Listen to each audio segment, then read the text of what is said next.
everyone, and welcome to another Life Protocol video. So in this video we'll be analyzing the dark side of the ESTP. So how are ESTPs? They are known for being action-oriented, risk-taking and pragmatic, and as such they don't like routine because they are easily bored and require a healthy amount of novelty in their lives. Their intense propensity for experimentation and craving new sensorial experiences, if left unchecked, can lead them down to a variety of negative outcomes. For example, their impulsivity. Being focused on action can sometimes make ESTPs act too quickly, causing them to make decisions without fully thinking about the consequences. This might lead to risky financial choices, poor career moves, or even arguments with others because of their fast and blunt responses. The over-reliance on their secondary function of TI or logic without a strong enough presence of a feeling function can lead them to be more blunt than necessary. Being practical without showing empathy can make them seem cold or unkind, especially in relationships. An ESTP might ignore others' feelings, making them seem uncaring and too direct. And we can't forget about the often reckless behavior that ESTPs are known for displaying. ESTPs' love for risk can sometimes become reckless, leading them to make dangerous choices. In extreme cases, this can cause accidents, addiction problems, or even legal trouble. Unfortunately, many unhealthy ESTPs really fall into addiction. But what lies behind their reckless and their sensorial experience-seeking behavior? To explain that, we have to analyze their cognitive functions. ESTP's main or dominant cognitive function is called extroverted sensing, or what I like to call in my theory of traumas, the trauma of being incarcerated or having their freedom taken away from them. The way I see it, people who had their freedom taken away from them or have been incarcerated for long periods of time feel the need to experience life as much as they can, like they have to make up for lost time, and this causes them to want to experience as much as possible. And this is what leads to impulsiveness, recklessness, impatience, action, and the need for stimulation. The same can be said about ESFPs, who share the same dominant function of extroverted sensing, or the trauma of incarceration, like I like to call it. And to a lesser extent, ISTPs and ISFPs, who have extroverted sensing as their secondary function.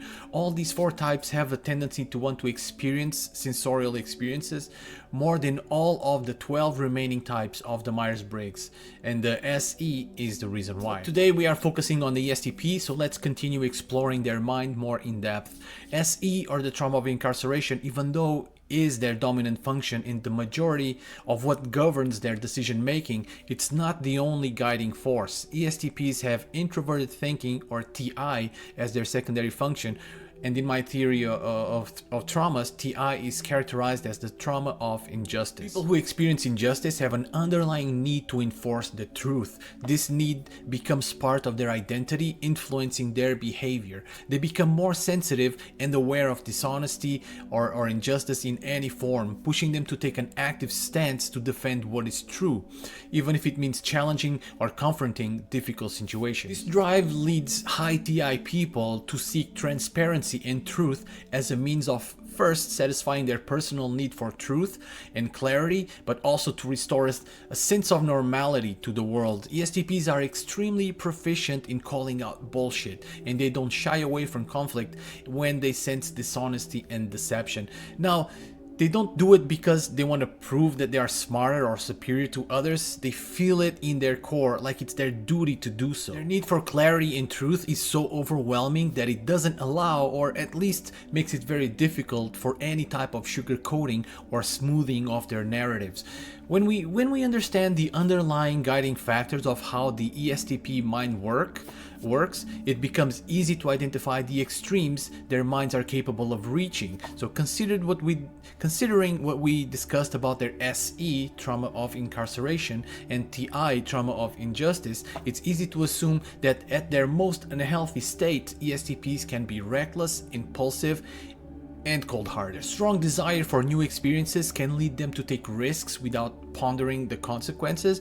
At the same time, their need for truth can make them blunt and insensitive to how others feel. They might become addicted or to exciting activities, and this could show up in different ways, like substance abuse, engaging in dangerous sports, or making risky financial choices. The truth is that their focus on seeking immediate excitement sacrifices the future for the present. On the other hand, their desire to confront injustice and obtain clarity can make ESTPs overreact, often in aggressive ways, especially when they notice dishonesty, deceit, or cheating. Their straightforwardness can sometimes come off as harsh and cold, making more sensitive types feel hurt, unheard, or dismissed. But it's important to realize and understand where these behaviors come from. ESTPs are not unique in the way they behave, in the manner that they too are governed by their operating system. Some people call it ego, personality. I like to call it operating system.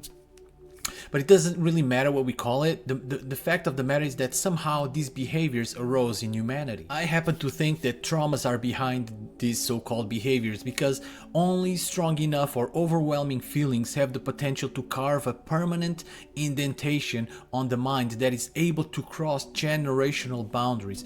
Our minds focus more on avoiding negative emotions than finding positive ones. This happens because of something called negativity bias or loss aversion. This tendency likely comes from our evolution, since avoiding threats or dangers was essential for our ancestors' survival. Here are some studies that I found that I think are relevant to this subject. I'll show you a brief picture so you can read it, and if you want to read it more thoroughly, just pause the video.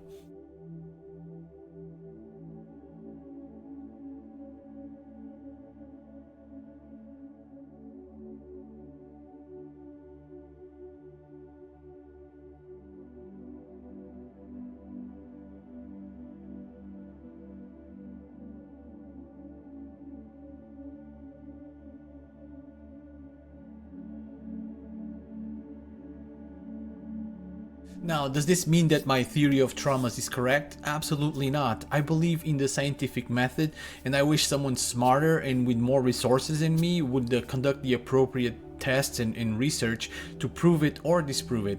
And yes, I do understand that this theory might sound a little bit unconventional, and I'm fully aware of how it comes across, but I believe that it holds a lot of potential, and the potential it holds, I think it genuinely can help people. So for me, that's worth the risk of sounding a little bit crazy. Anyway, if you found this video useful, don't forget to leave a like, comment, and subscribe.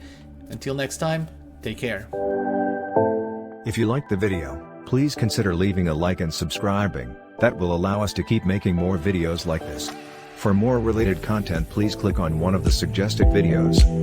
Thank you for watching.